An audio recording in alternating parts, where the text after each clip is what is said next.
Je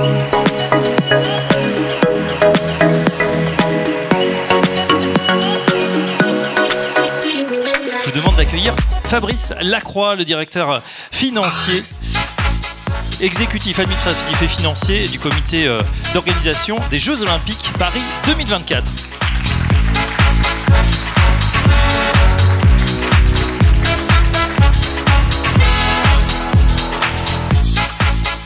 Et on démarre avec une petite vidéo de présentation.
Paris 2024, Fabrice Lacroix, bienvenue. Bonsoir à toutes et à tous. Alors, je vais vous parler de choses un tout petit peu plus légères que l'injection de 95 milliards de liquidités dans le système bancaire européen. Je vais vous parler d'un projet qui nous anime depuis quelques années maintenant, que j'ai rejoint moi-même il y a 1 an et demi à la création du comité d'organisation des Jeux Olympiques et Paralympiques.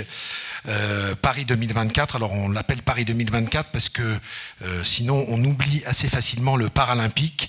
Alors normalement il y a une petite présentation qui va partir. Je vais essayer d'être très rapide et concis, mais je veux essayer de vous donner un petit survol de ce projet pour que vous en compreniez la dimension, parce qu'il va embarquer beaucoup de monde, et notamment beaucoup d'entreprises françaises et internationales dans les 5 années qui viennent. Alors, les Jeux Olympiques, c'est un sujet technique, c'est un rendez-vous mythique, c'est le plus grand événement du monde en termes d'organisation. Vous allez comprendre pourquoi à l'aide de quelques chiffres. C'est 4 milliards de téléspectateurs, dont pas loin d'1 milliard pour la cérémonie d'ouverture. C'est pas loin de 14 millions de spectateurs. Donc ça va remuer un petit peu sur Paris et la région parisienne notamment, mais pas seulement. Et c'est 206 nations représentées, donc 206 comités nationaux olympiques et toutes les équipes d'athlètes qui participent aux Jeux. Ce sont 28 sports pour les Jeux Olympiques, plus 4 qu'on vient d'ajouter, parce que chaque comité d'organisation a la possibilité d'ajouter des sports au programme, et le CIO n'a pas encore validé définitivement, mais a accepté la perspective qu'on ajoute nous-mêmes le surf, le breaking, l'escalade et j'en oublie toujours un qui va me revenir, des sports additionnels et le skate, pardon, qu'on mettra sans doute pour partie, à l'exception du surf, place de la Concorde. Et puis 22 sports paralympiques. Pour les Jeux Olympiques, il faut que vous ayez en tête que en réalité, ça consiste à organiser simultanément à peu près 40 championnats du monde. Alors, il y a un moment où la différence d'échelle constitue une différence de nature, et l'organisation des Jeux est particulièrement complexe, pas à cause de la nature de l'organisation d'un événement sportif, mais à cause du cumul de l'organisation systémique de l'ensemble de ces événements en même temps. 15 000 athlètes, 50 000 volontaires, c'est un chiffre qu'on donne régulièrement, mais on est en train d'y travailler. Ça sera peut-être 30 000, peut-être 60 000. On voit déjà s'exprimer beaucoup depuis 1 an et demi, depuis que le comité a été créé, une très forte appétence pour devenir volontaire des Jeux. De l'ordre de 20 000 journalistes accrédités. Les chiffres ne parlent pas forcément à tout le monde, mais pour l'avoir en tête, la COP21, qui était un très grand événement international, il y avait entre 3 000 et 3 500 journalistes accrédités. 15 millions de spectateurs pour le relais de la flamme, qui va notamment parcourir toute la France, un vrai tour de France de la flamme olympique, et 100 000 heures de diffusion TV. Les Jeux de Paris, plus spécifiquement, c'est du 26 juillet au 11 août 2024, et j'y reviendrai très rapidement à la fin de la présentation.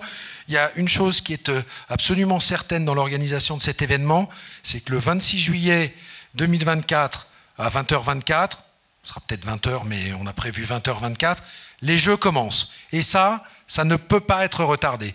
C'est un marqueur très fort du projet. Vous connaissez tous, vous en menez tous des projets d'importance qui nécessitent parfois de recaler un peu les calendriers.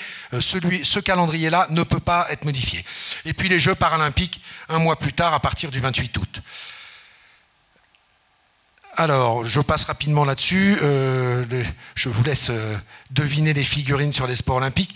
Ce qu'on a souhaité en faire, c'est une constante du projet depuis son origine et dès le dossier de candidature.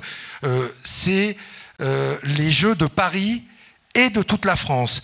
C'est une des raisons, pas la seule, qui explique que l'emblème a été récemment changé. Beaucoup de gens aimaient bien l'emblème précédent des Jeux de Paris 2024 avec la Tour Eiffel.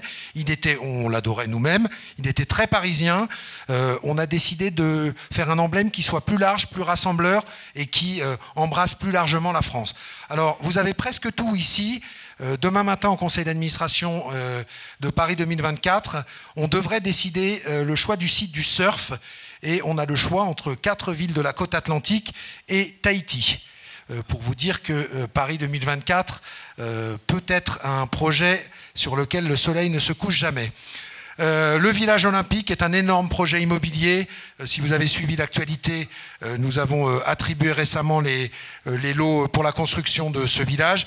L'idée est que, alors ça n'est pas le comité d'organisation qui s'occupe de la construction, c'est un établissement public qui s'appelle la Société de livraison des équipements olympiques, mais qui nous le met à disposition pendant la durée des Jeux, et ensuite ça devient un programme immobilier qui restera en héritage. Alors, l'idée, c'est de faire des Jeux révolutionnaires. Peut-être aviez-vous suivi la candidature. Nous, on a un objectif qui est de faire des Jeux révolutionnaires, spectaculaires et durables. C'est parfois difficile de concilier l'ensemble des contraintes d'un tel projet. Dans le caractère révolutionnaire, et je parle à des esthètes, il y a l'idée de maîtriser le budget des Jeux olympiques. C'est un sujet d'importance puisque ça n'est pas arrivé souvent jusqu'ici dans l'histoire. Ça, c'était pendant la candidature, la journée olympique qui a précédé la désignation de Paris comme ville hôte des Jeux olympiques, une piste d'athlétisme sur la Seine. C'est ce qui guide un peu les projets qu'on a construits pour accueillir les épreuves dans des sites iconiques pour faire des Jeux olympiques de Paris 2024 des Jeux absolument spectaculaires et inoubliables. L'équitation dans les jardins du château de Versailles, juste quelques exemples comme ça, l'esplanade des Invalides pour le tir à l'arc, le beach volley en dessous de la Tour Eiffel, c'est un environnement plutôt sympa, alors il y en a beaucoup, et très récemment on vient d'ajouter un grand palais éphémère qui est une sorte de réplique du grand palais qui sera en travaux pendant les 5 prochaines années, une réplique qui permettra, une fois que les activités du grand palais réintégreront le grand palais, qui permettra d'accueillir la lutte et le judo. Et puis, évidemment, l'avenue des Champs-Élysées qui se transformera en vitrine des Jeux avec l'idée qu'on puisse à la fois y accueillir de grandes fêtes populaires et avec tout au bout le stade de la Concorde sur lequel on est en train de travailler et aussi l'ensemble des partenaires des Jeux. Alors évidemment, un projet exceptionnel, une organisation qui est extrêmement complexe. Une petite précision, je ne suis pas sûr que vous le sachiez tous, et de manière générale, je trouve qu'on a vu l'agence France Presse ce midi et on a eu des discussions avec les journalistes de l'agence France Presse et une partie des journalistes n'ont pas en tête que la livraison des Jeux est financée quasi intégralement par des recettes privées. Les contributions du CIO, des droits marketing, de la billetterie, et en fait très peu de subventions publiques qui viennent juste financer une toute petite partie des Jeux paralympiques. Donc voilà, c'est bon à savoir. Les équipements des Jeux Olympiques, mais nous on en a très peu à construire parce qu'ils existent tous, sont en partie financés par le public. En revanche, la livraison des Jeux Olympiques, elle est financée par des recettes privées. Alors, notre schéma de partenaires, je passe vite là-dessus, c'est notre financement. On a des partenaires du CIO qui s'appellent les partenaires top. Et ensuite, on est en train de chercher l'ensemble de nos partenaires. Et on serait ravis d'avoir certains d'entre vous parmi nous pour nous accompagner dans ce beau projet.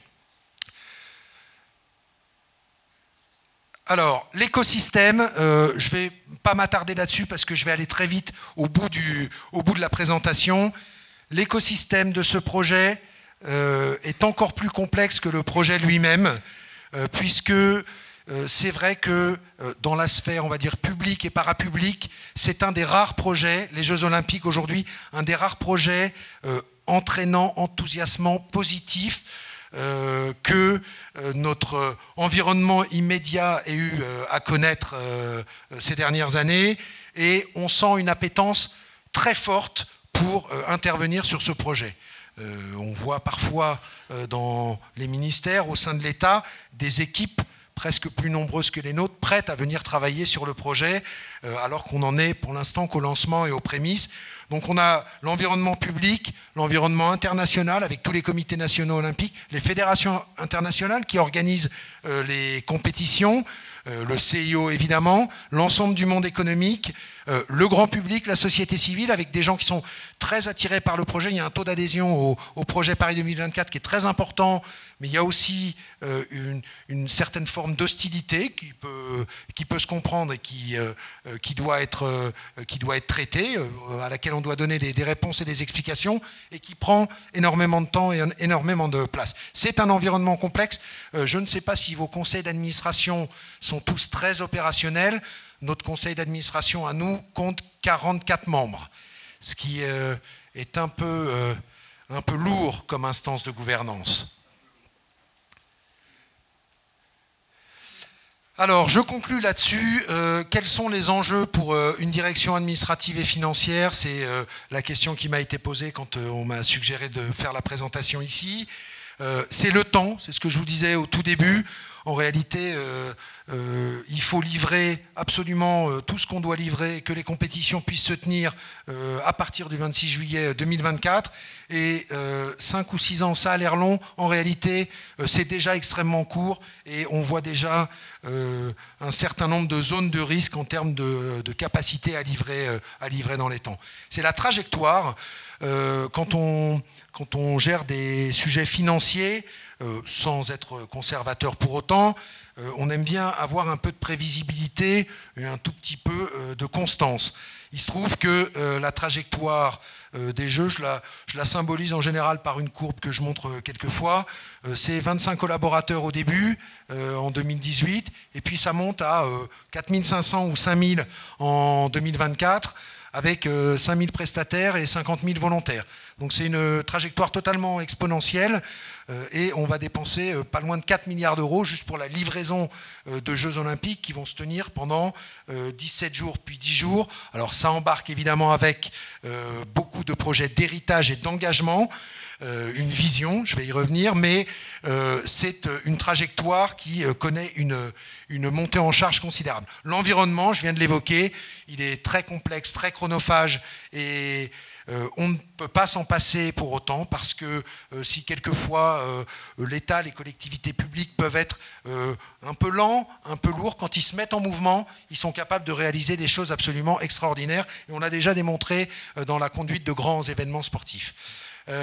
Le collectif, le but quand ça monte en charge très rapidement, alors c'est vrai dans toutes nos activités, c'est de réussir à faire bosser l'ensemble de l'entreprise sur un objectif partagé et d'éviter le fonctionnement en silo. C'est encore plus vrai quand on travaille sur un projet sur lequel on a aussi peu de temps et aussi peu le droit à l'erreur pour la livraison des Jeux. Et puis c'est la vision.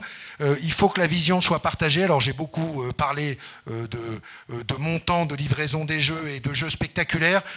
Notre vision à nous, c'est que on aimerait faire des Jeux. Alors on a très peu de construction permanente à faire, donc on ne laissera pas d'éléphants blancs, ce qui est une bonne nouvelle, et donc pas de traces durables sur la dette et sur les impôts des contribuables. Ça, c'est plutôt une bonne chose. Mais on veut aussi que ces jeux laissent une empreinte durable sur la société française. Alors on n'a pas vocation à résoudre l'ensemble des problèmes de la Terre, comme on nous le suggère parfois dans les demandes qui nous sont adressées, mais on a un enjeu très fort qui est de changer le rapport de la société française au sport, bouger plus, une modification des habitudes des Français au regard de la pratique sportive. C'est un enjeu de société énorme, c'est un enjeu de santé publique, c'est un enjeu de bien-être, c'est un enjeu de lien entre les communautés. Et donc, un des enjeux, c'est que l'ensemble de ceux qui travaillent à ce projet et ceux qui l'entourent partagent la vision. Et là, il y a un tout petit film qui exprime des petits highlights de cette vision. I wasn't born TP9.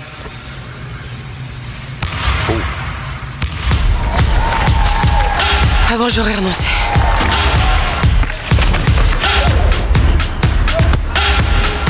Avant, on n'avait pas 2 étoiles. Avant, on parlait que de mon père. Avant, je prenais l'ascenseur. Avant, j'étais fragile. Avant, il était intenable.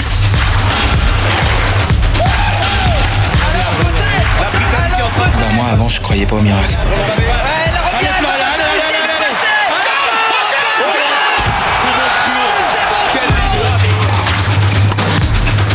Avant, on ne voyait que mon handicap. Avant, tu n'avais pas autant de followers. Avant, il n'y avait qu'une main au doux. Avant, je m'entraînais pas au Brésil. Avant, je collectionnais plutôt les timbres. Avant, j'étais un Kevin parmi tous les Kevin. Plus maintenant. Avant, j'étais pas pote avec Eric Judor. Et maintenant, comme des frères. Avant ici, c'était une impasse.